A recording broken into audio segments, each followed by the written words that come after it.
How you guys doing? Good. Well, big welcome to our HPR Atherton Performing Arts Studio. Imagine some of you may have been in here before, but this is a very special night because it is a members-only night, and that means that all of you or someone with you are members of the radio station. So, not just on behalf of myself, but everybody in the radio station, we greatly appreciate you being a member. We're a nonprofit entity. We couldn't do this without your support. You probably hear that on the pledge drive, but it's not lip service, it's the truth. We just finished the pledge drive. It was an endurance test, and we're grateful for everybody who supported the radio station. And this is, I'm Dave Lawrence, by the way. I do All Things Considered, and you hopefully listen on your afternoon drive and middays too. And a lot of the time for All Things Considered, we get to come up in this room and do things. But this is a very special one that we're doing in here. This is not an All Things Considered event. It's for the whole station. But there are so many ways that your support of the radio station helps us to do what we do. And the All Things Considered features we do in here, the concerts for the general public that we present in here. Your support of the radio station helps us to enable the music that is featured here to be for the whole community. So in so many ways, I just want to say thank you very much for what you do in support of the radio station. And this is a very special room to us. So I think you're going to have a fun night. We're sounding the alarm tonight. This guy's new album after over 50 years of contribution to the arts. It's really astounding. A lot of impressive people on the album. We have one of those special guests actually here tonight. You might even be able to take a sample of. He's a multiple Grammy award-winning artist. He has in fact won a Grammy Lifetime Achievement Award. That's something they really don't hand to everybody. Rock and Roll Hall of Famer too, and it's a great pleasure to welcome him. He's been in the islands, and now he's going to be in our HPR Atherton Performing Arts Studio. How about a big round of applause for Booker T. Jones.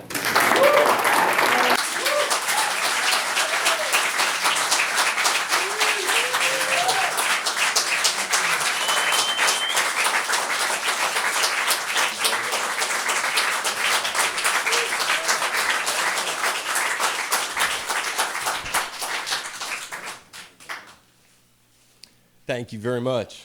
You're welcome. And it is a pleasure to have you here with us. One of the things, Booker, that certainly, Jason, I'm not sure what you've got going on with that. We had a great conversation on the phone the other day. I think it was a cool to learn that your musical heritage, in fact, actually connects with an instrument from here, your very first instrument that you picked up. I just thought it'd be neat if you could just share that with folks, kind of an endearing part of your legacy. Okay, let me hear how you say it. Ukulele. That sounds correct, yes. That sounds correct, yes. I had a drum, which I proceeded to break within the first hour I had it. I must have been 3-4 years old. But the first real musical instrument was, I have to say it the Southern way, I'm sorry, the Sure. Ukulele. Sounds fine. That's the Memphis way to say it.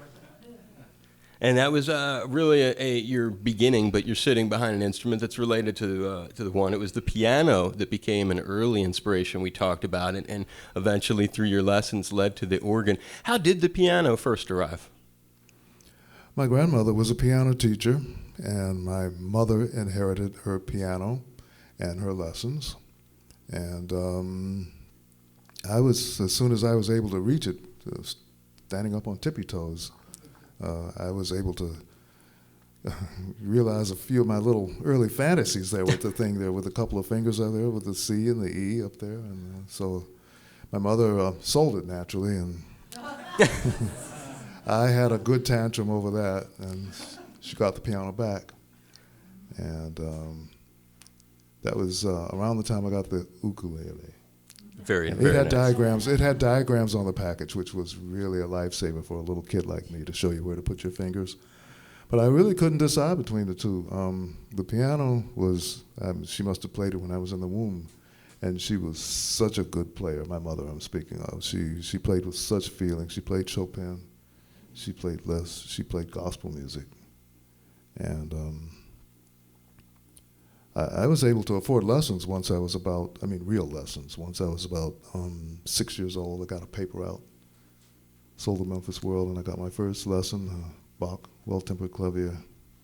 And it was at those lessons, in the next room, you thought it was a china cabinet, but in fact, it was... It was... Not this exact one. Yes, it was this model that was sitting in my piano teacher's dining room with the cover down. Of course, she kept it beautifully. And I thought it was a china cabinet. But there was a girl sitting with a book next to it, and it was a kind of a giveaway. She was sitting there for an organ lesson, so I asked about it. Oh, no, you don't want to know about that. You can't afford lessons on that.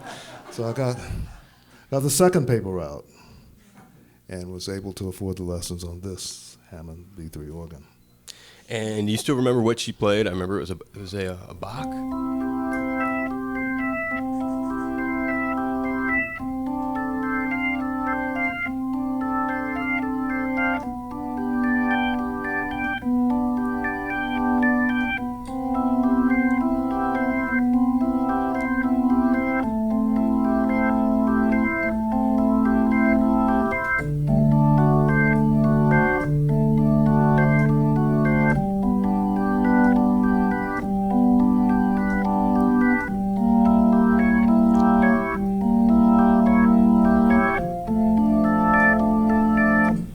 Nice to hear, especially with two Leslies in the room. It's a little bit, we're surrounded by Leslies. How long did it take you once you get, so it's two sets of lessons now going on. You're going to the piano teacher, who is also going to teach you the organ. How long does it take before you developed a sense of familiarity and like more passion with it?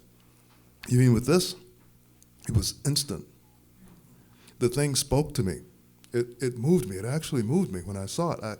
I got emotional when I saw it the first time. It just did. And from there is a great story there's a lot of tenacity in Booker's life when you study how he has maintained who he is, but how he got where he is. And I really love the story of there's a neighbor playing an instrument, and it turns out there's only one seat open in the band room, and it turned out to be a useful vehicle for you.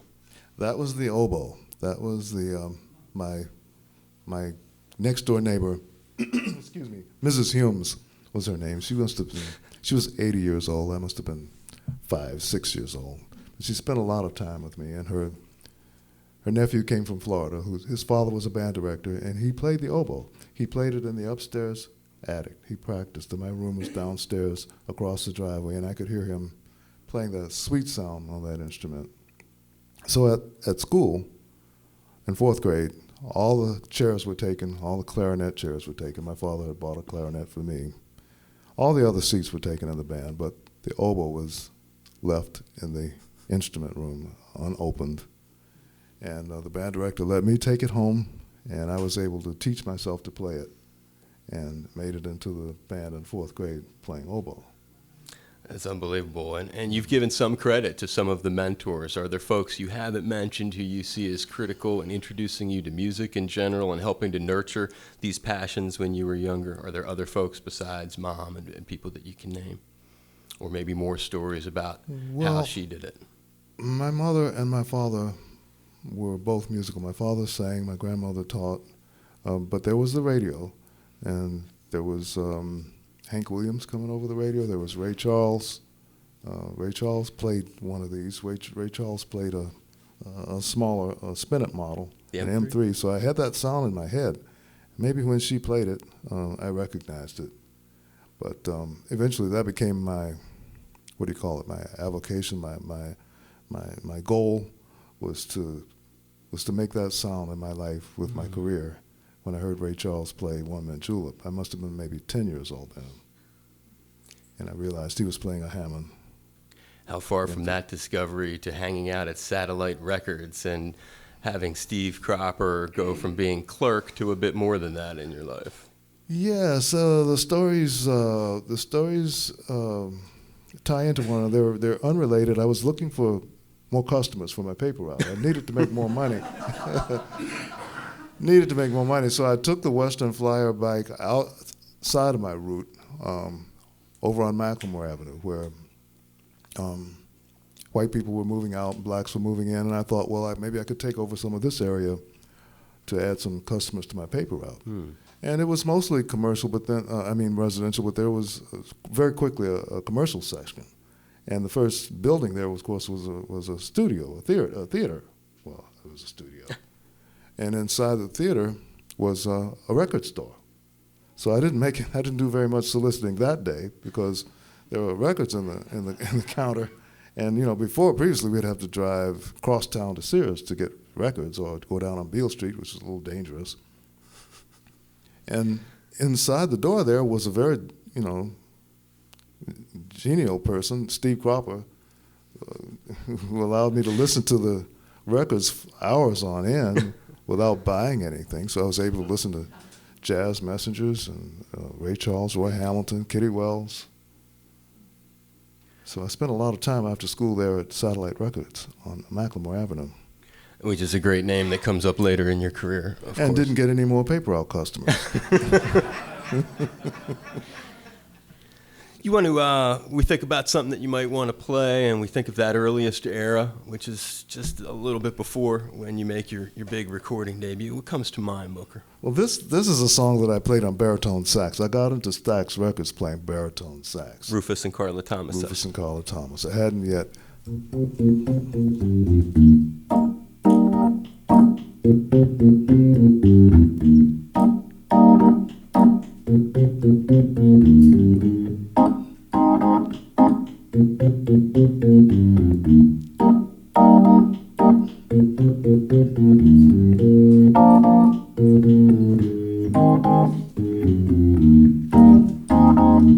That's the part I played on the baritone sax, was this little...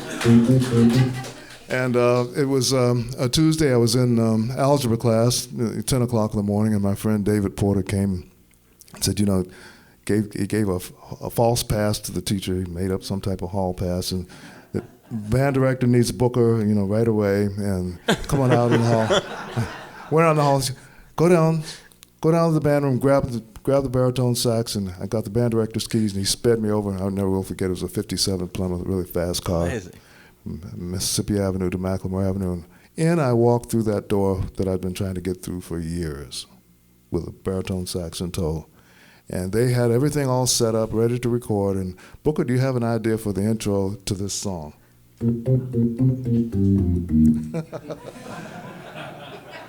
And I made some money. I think I made $5. Don't laugh, that was serious. $5 in 1960. My dad made $400 a month for being a math teacher for the whole month. So I was already rivaling his salary. And it's the part between there and deciding to go to Indiana to do, and you're dividing your time. It's it's more of an example of, I guess, what it takes to be in the music business. It's something that really takes a lot of perseverance. So you're going to school and you're driving a very long distance to do sessions. And if you can there are probably some fascinating stories in there and a few remarkable sessions too. Well, it was a family legacy for the Joneses to get education. My father had 3 brothers that were college educated. His sister was college educated. All the children were. My grandfather built the first school for African Americans that I know of in Marshall County with his own hands, on his own land in Holly Springs, Mississippi, on Jones Road. And so the deal was, you really need to get as much education as you can. So it was predetermined that I was going to go to college somehow. So I started preparing myself, taking theory lessons in 10th grade, 11th grade, to try to go to college. And I saved up enough money for first-year tuition at Indiana University. So by the time I had recorded, with Rufus and Carla Thomas, my future was already determined. Right. And by the time I recorded Green Onions, it became a hit, but I'd already paid the tuition, so I had to go to school. So you're in school while this is a hit. So am I answering your question? Yeah, no, you're painting a picture of, and it's a 400 miles. You're going, what's the car that you burned out the engine in? Which one? The first one was a Ford Fairlane. I burned out the engine of a Ford Galaxy. That was it. 500. That was a shame. That was the one. That was a shame. That was the one that you mentioned. That was a shame, yeah. And in that time, you're establishing your relationship, and it's probably a lot of the people in this room developed their love of you through some of the work that occurred at that time. If you can kind of explain, because people think of you, the house band for Stax, they get this reputation, but you provided some insight into that the other day, and it's fascinating.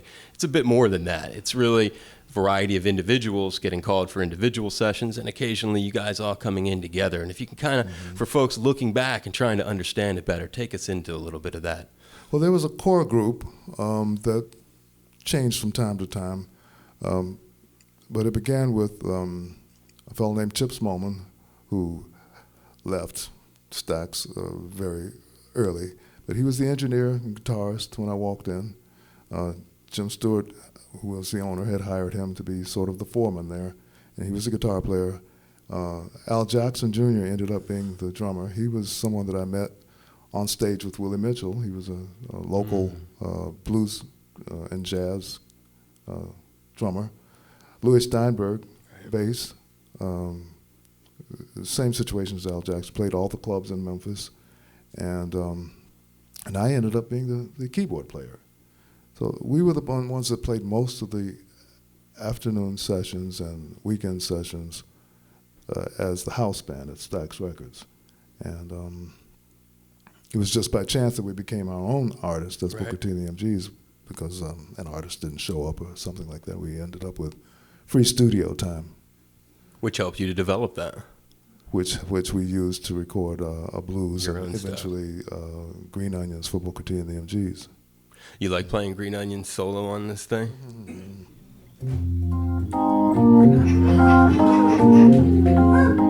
I need my wait. I'm like, wait for my son to come in and play that with you. That has a nice sound. And from that era, when we think of the sessions with different cats, when we're still in that era of it's freshly arriving out of high school and you're doing this, what's something that comes to mind that you think of as like one of your proudest moments, maybe being put on the spot, maybe being brought in, any of those early cats that you got to do something with that really hits you, something maybe you like to play around with on the organ? Well, I played guitar. I guess I'm most proud of being the only person there who was able to put music on paper. So I got the job of writing the lead sheets for the copyrights. Oh my goodness. I wish I had known what I was doing. I wrote the sheets out with the words and the melody to send to Washington, D.C. to the Library of Congress so that the company could copyright the music. And some of those are still in circulation now. So I think that's probably my greatest accomplishment for being so young at that point. Right. And from Indiana, you had really learned the conducting. You had learned so many skills that you were able to then take right to the session on the weekend. Yes, I was faking it before I went to Indiana. I didn't really understand the inner workings of literate music And composition. until I had theory at Indiana, and they connected what happens on paper with what happens in your mind. And I went through the 4 years of 7 a.m. theory classes where you close your eyes and you have someone playing music in front of you, and then you have to write it down. And the European conductors coming in and teaching you how to conduct the orchestra, and the people teaching you how to compose, and people teaching you how to orchestrate, and how the different instruments work, the violas, the timpanis. And that was my true introduction to classical music. Yeah, and it's a very useful way to then be able to work with so many people and be in demand. You've written songs for other people, which gives some insight also into the process of the crafting. One of those is Born Under a Bad Sign. Yes, I did have I had a dual education. I had the formal education at Indiana, but I also spent a lot of time on Beale Street in Memphis. And Beale Street was where the clubs were. And a person like B.B. King grew up on Beale Street, or he actually created the vibe, or helped create the vibe of Beale Street. And the organ, the jazz players and the organ players all came through there. Duke Ellington and Jack McDuff and Jimmy Smith, Bill Doggett. I listened to all of them play. So I learned so much of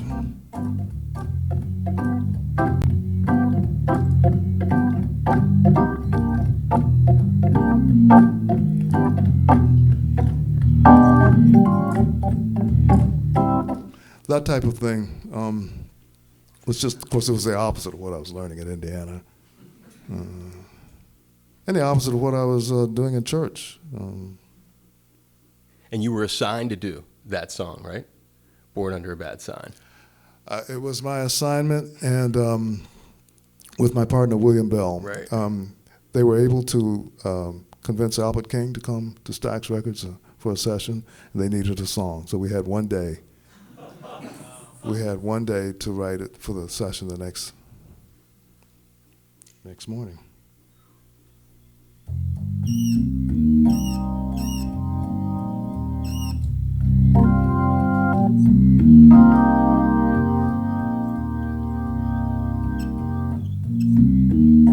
Born under a bad sign, I've been down since I began to crawl. If it wasn't for bad luck, I wouldn't have no luck at all.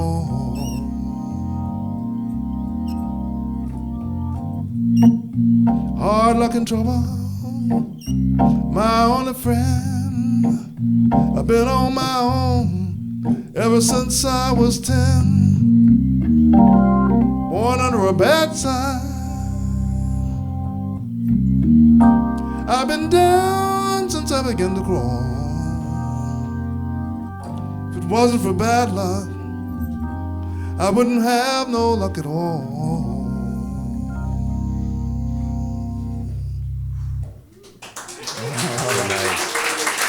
Thank you.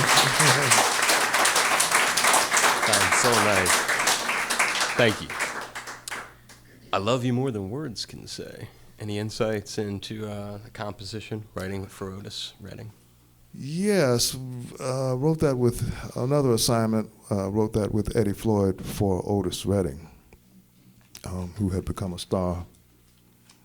I did want to say one thing about Born Under a Bad Sound. Sure. It was one of the songs that, for me, had a little bit more import because it caught the ear of the British rock musicians and helped me be introduced to a lot of people I may not have normally met. Ginger Baker and Eric Clapton. Right. Ginger came to see me one night in Detroit, actually, because they had recorded that song. And he came, the front desk called up and said, Ginger Baker wants to come up and say hello. Of course, sure, you know. I went to the door, and the hall was full of people following Ginger Baker at 2 a.m. Anyway, but it opened up a world, a new world to me, and others in my situation to appreciate rock music. Right, take you to new guys. audiences and to new places for sure. Hold On, I'm Coming. Sam and Dave features you and the MGs. Memories of that process, putting that together? Anything that sticks out? That particular session was, those guys came from Florida via New York, Atlantic Records. I ended up playing tambourine on those sessions. I didn't play very much organ or piano. By that time, Isaac Hayes had come into his own as a keyboardist. He used to stand behind me and watch. Of course, those days didn't last very long. But he was the master composer there for Sam and Dave, and his office was right next to mine. I got to hear him and David writing all those songs. So they took away from my output because I would stop what I was doing and go listen to what they were doing. I just couldn't write my own songs. And in a lot of cases, they would be using him for those sessions too. It was kind of like either Isaac or you getting one of those. Absolutely, yeah. Mm-hmm. In those sessions. And there were even times when the two of you would be playing together. Many times, most times, a lot of times, yeah. I've Been Loving You Too Long. Otis Redding songs, Try a Little Tenderness. He played the organ, played the Hammond. I played piano. Mm-hmm. Nice man to get to interact with on a professional level. He started as an imitator of Nat Cole. And he's just one of those people. He's one of those people like Steve Cropper. He was just the first. I saw one of his concerts over in Italy. He had two keyboard players with him. And I walked in and I said, Isaac, you know, one of those keyboards players you got is really a bitch. Excuse me. That's the term we use. Really playing really good stuff. And I played some of the stuff. And who played that? It was me. He was just a genius player. Very special guy. Very special guy. One of the things, I was looking at your tour itinerary. Coming up, he's going to be ringing in the new year in London, a run of dates at Ronnie Scott's. And it looks like it was Sam and Dave, Otis Redding, Eddie Floyd, Carla Thomas, all part of the Stax Volt Tour. That was your first opportunity to play overseas there in England? Yes, we played a large trolley terminal there in 1967. When the Beatles came? Is that the time? No, the Beatles came to a club later that we were hanging out at. And you told the great story. You didn't even really get a chance. You didn't realize the impact, who that was precisely in there. Yes, it was a club that a lot of people were hanging out with, and somebody said the Beatles were in the room. Well, the Beatles weren't quite the Beatles at that point. Right. The Beatles were the Beatles. I don't know how to say this. You know what I mean? I know that the legacy had not established itself. Exactly. Yeah. No, I get it. And it would be easy to say later, man, I can't believe I was in the same room and I didn't take the time to try to talk to him a little bit more. Exactly. And that's a great, you mentioned the street, Macklemore Ave. I don't know how many people here have the record. It's just a really cool thing that you did. It's a tribute to the Beatles. It's also an innovative cover. I mean, there's so many ways that make that a special project. Reflections on making that? Anything that come to mind, or maybe anything you'd like to play from that? Do you ever dabble with the? They just, as musicians.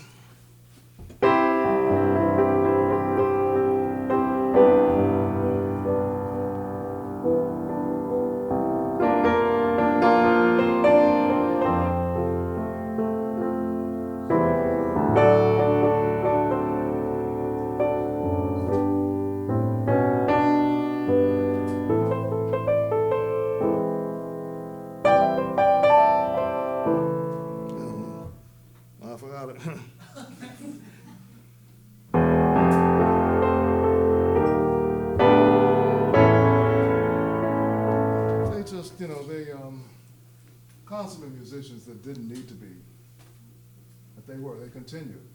Consummate musicians that didn't need to be, but they continued. And I thought someone needed to pay tribute to that in 1971. It was just such an accomplishment, the career. Are there more things on the piano you'd like to play while you are in front of the piano? This is a Bosendorfer.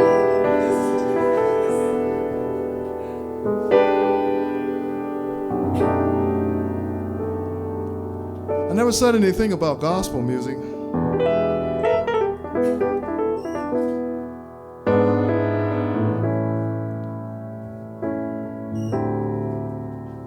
I told Jesus, be alright if you change my name.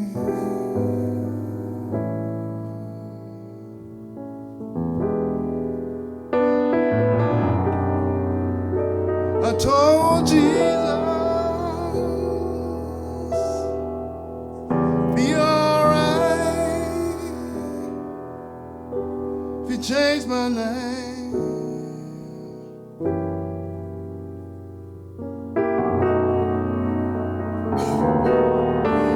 I told Jesus,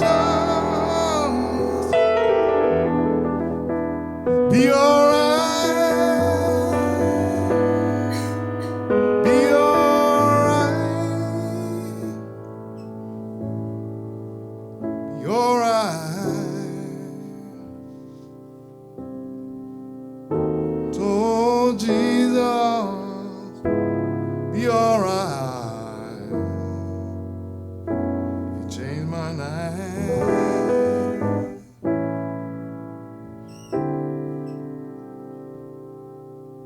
Change my name.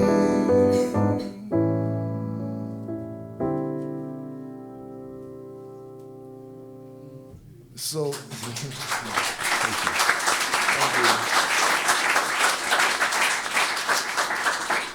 so you can hear the blues and the jazz Coming together in one. and the classical, and so you can see how the cultures had to Mingle. just clash there. Right. Yeah, so.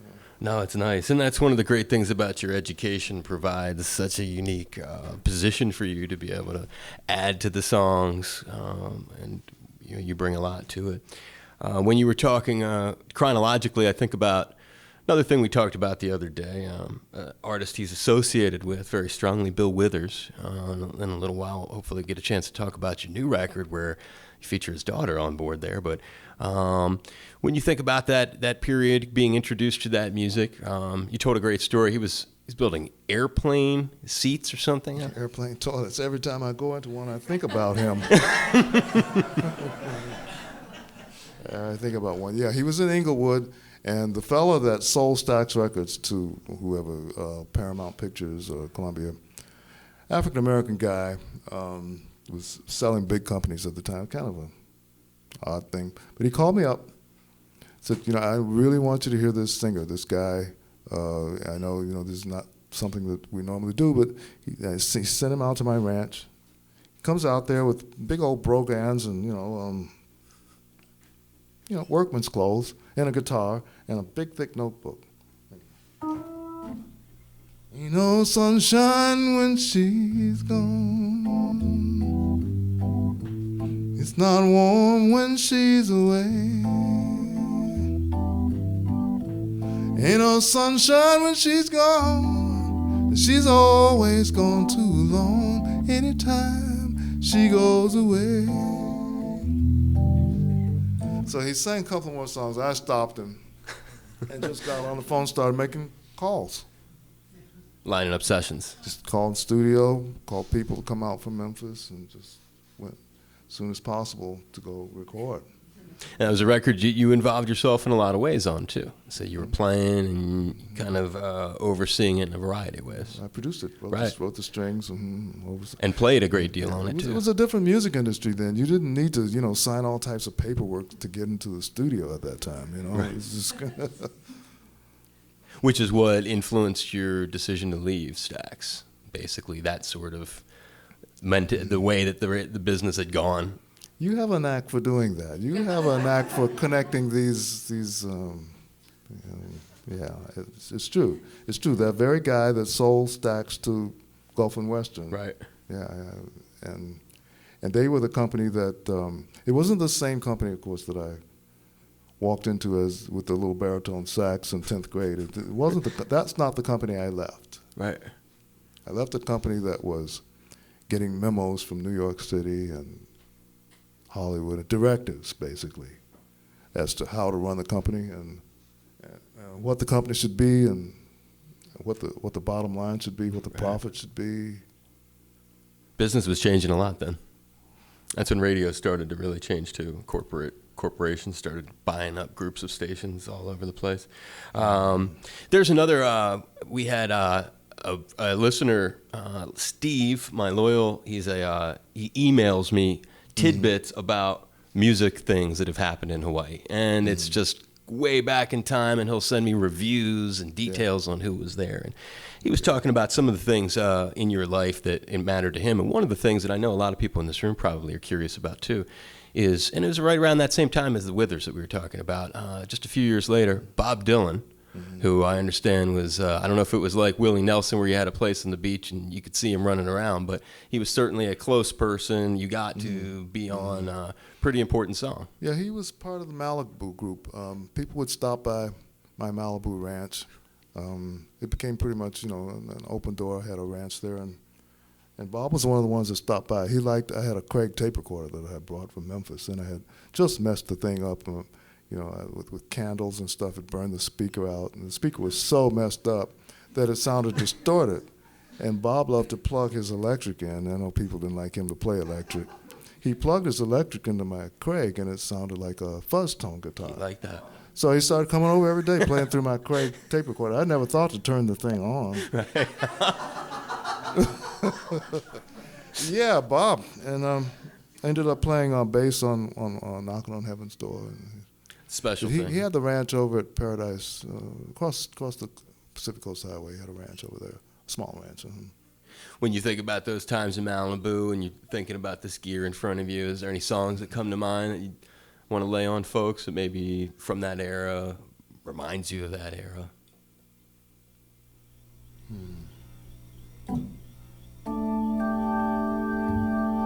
Mama, come take this badge from me.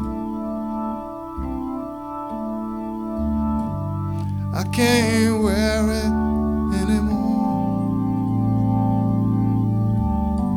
It's getting dark, too dark to see. I feel like I'm knocking on heaven's door. Knock, knock, knocking on heaven's door. Knock, knock, knocking on heaven's door. Knock, knock, knocking on heaven's door. Knock, knock, knocking on heaven's door.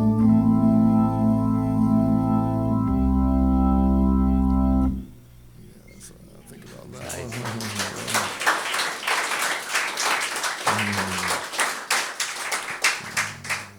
And he's a guy that over the years, flashing forward, got to do a remarkable gig with him. That the gig that he did in '92, Madison Square Garden, 30th anniversary.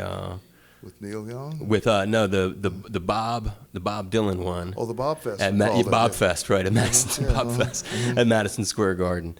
That was very special, huh? That must have been quite an honor to be called, asked to do that. It was. It was a great privilege. We met great people, and the music was great. And I made one pretty big mistake though at that concert. I introduced my wife to George Harrison. That was unfair.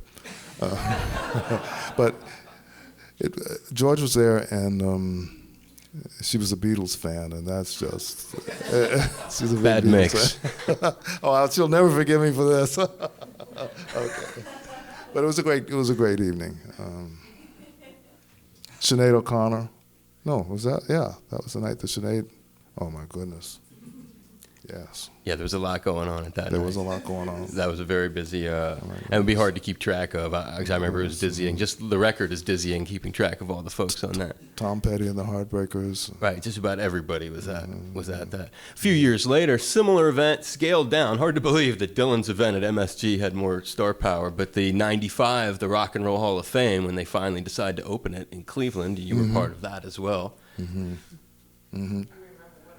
Oh, I have stories about for every one of these concerts. You have a story on everyone. Oh my goodness! Oh my goodness! Oh my goodness! Yeah, she's upstairs with Bruce Springsteen, and she says, they really shouldn't let someone come on stage who looks that much like Bob Dylan.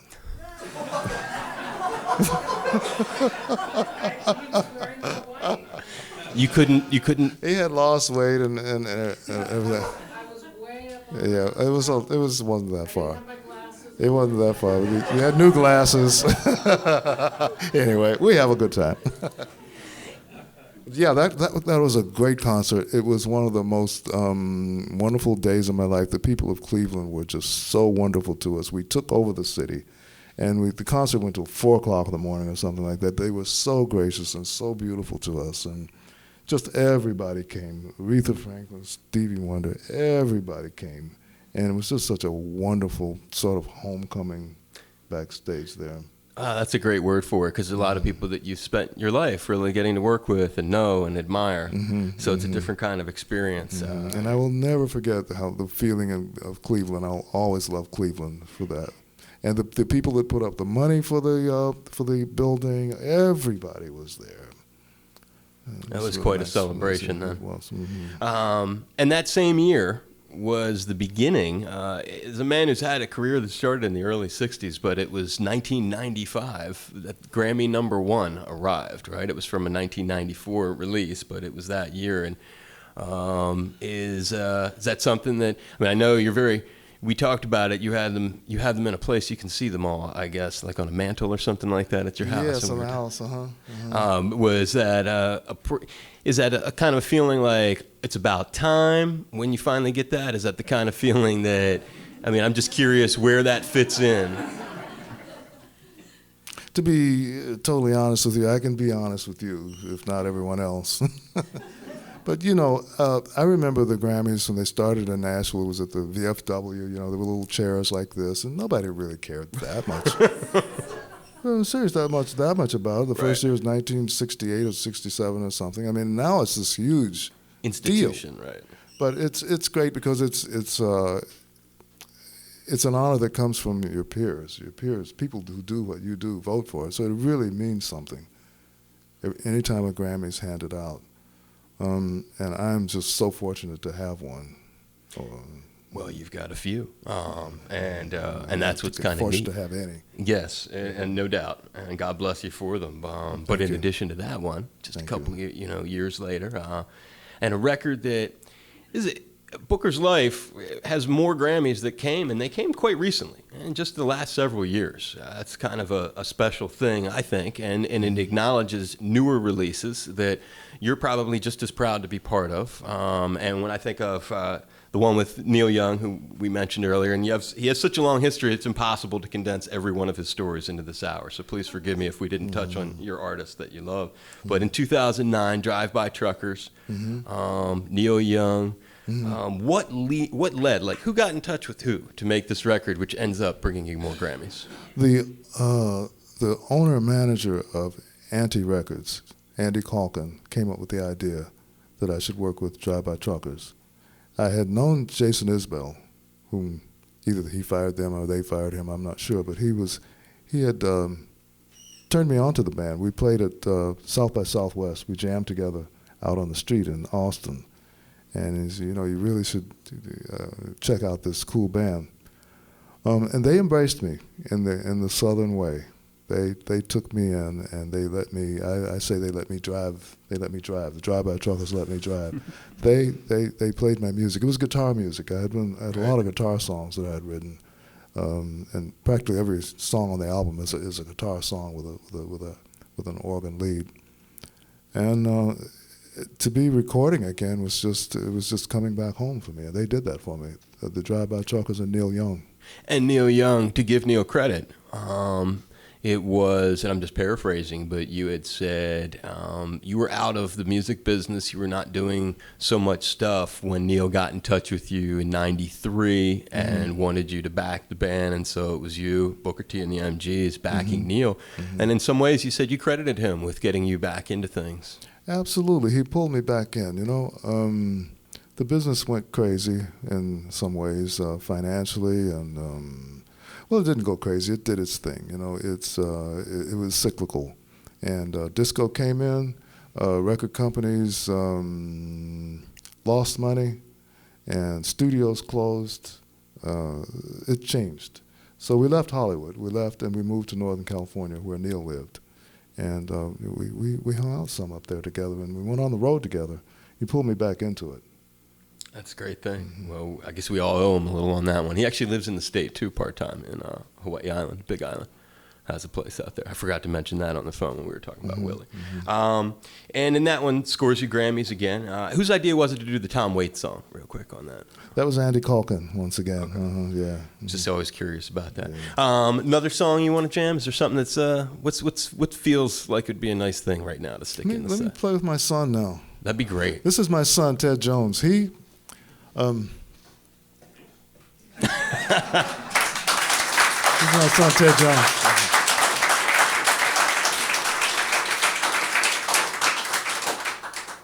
I was listening to Joe Bonamassa on the TV in my family room in my West Hollywood apartment. So I thought. Walked into the room and the TV was off. And it was Ted. There was Ted playing, and so he had convinced me to buy him a guitar, not this one. But there he was. So, you know, I asked him, let's do something, So I wrote this song for him to play with me.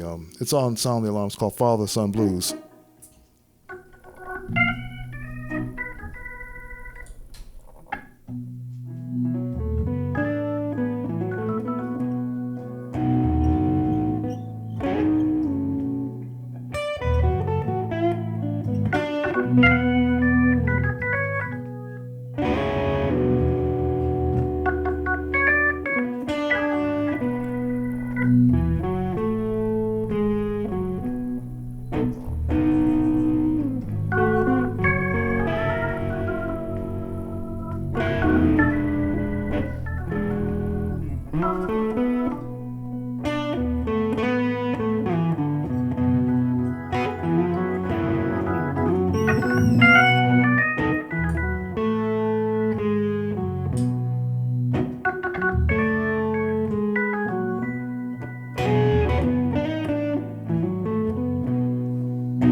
Very tasty. Yeah. Thanks. You know, I wanted you to hear a song that Ted, stay up here. Let's do it. That's a song. If I must.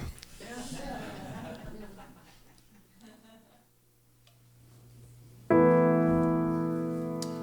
are you doing that?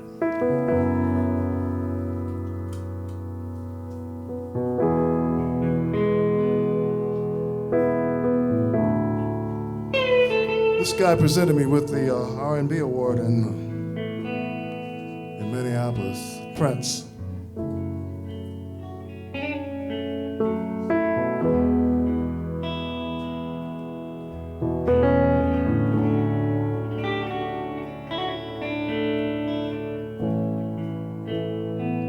Never meant to cause you any sorrow.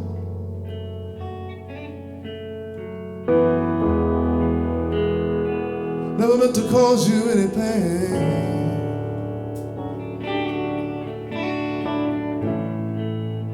I only wanted one time to see you laughing.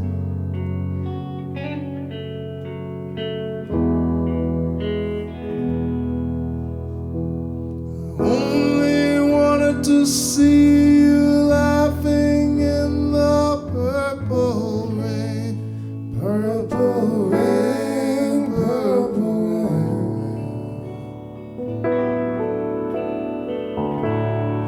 purple rain, purple rain, purple rain, purple rain. Only wanted to see you laughing in the purple rain.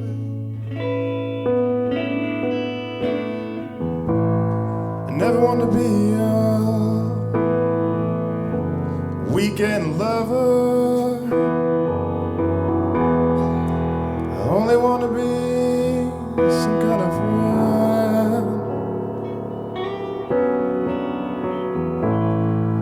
Baby, I can never steal you from another.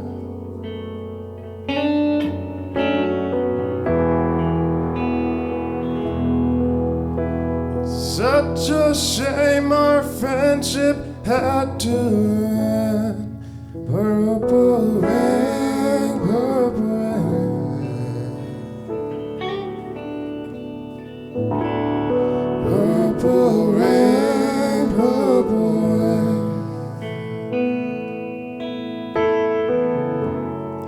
purple rain, purple rain. I only want to see you bathing the purple rain.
I know times are changing. It's time we all reach out for something new, and that means you too. Say you want a leader, but you can't seem to make up your mind. Think you ought to change and let me guide you to the purple rain, purple rain, purple rain, purple rain, purple rain, purple rain, purple rain. Let me guide you to the purple rain.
Thank you so much. You're so kind.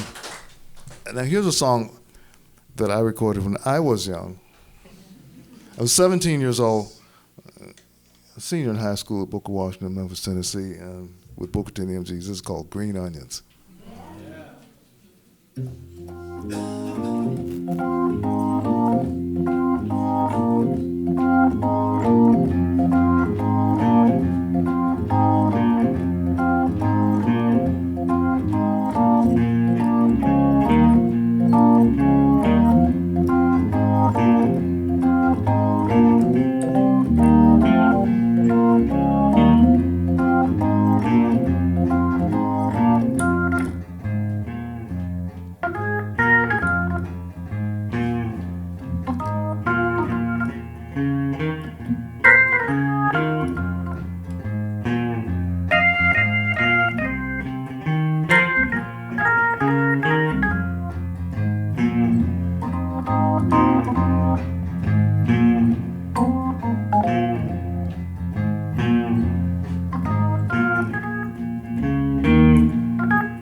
Thank you. Thank you so much, Teddy.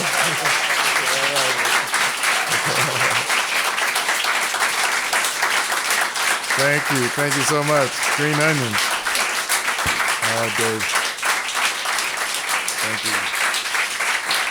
Thank you so much. You're so kind. Thank you for having us.